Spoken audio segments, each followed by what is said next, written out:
Governor, should the government redistribute its citizens' wealth? That's not the role of government.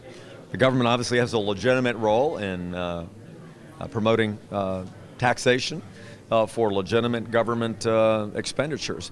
The problem is we have so dramatically overspent and overpromised now that the bills are due, and we just don't have good leadership in the White House to be able to reduce spending. And so, no, there's not a duty to redistribute. Now, I do think we have to have a good safety net.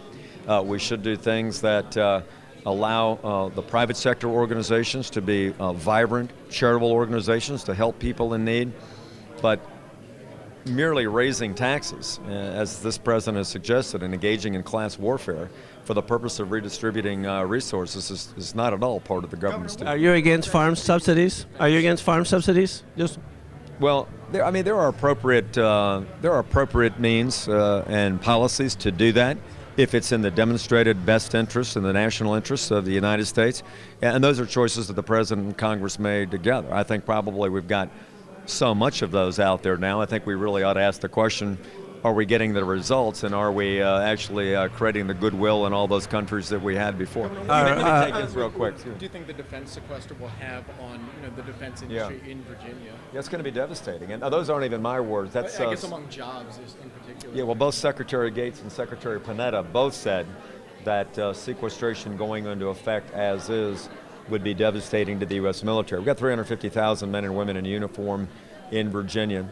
And so I think it would impair the readiness of the U.S. military. And the secretaries agree. Now, on the jobs front, we've had several surveys that have come out that have said anywhere from 130,000 to 210,000 Virginia jobs would be at risk if sequestration goes into effect as it is. Because what's happened is we've already cut $487 billion in the current budget. If you add another 600 or so billion on top of that over the next 10 years, you're talking about $1 trillion in defense cuts over a very short period of time. And again, the notices are going to probably go out in about 6 weeks from these companies that are telling people, you may not have a job January 1st. How does that jibe, though, with the GOP talking point that government doesn't create jobs? Well, the purpose of the defense spending isn't just to create jobs. I'm saying the reality is that appropriate spending in protecting the national security interests of the United States has in fact generated a lot of jobs in there. So you don't do the spending just to create the jobs.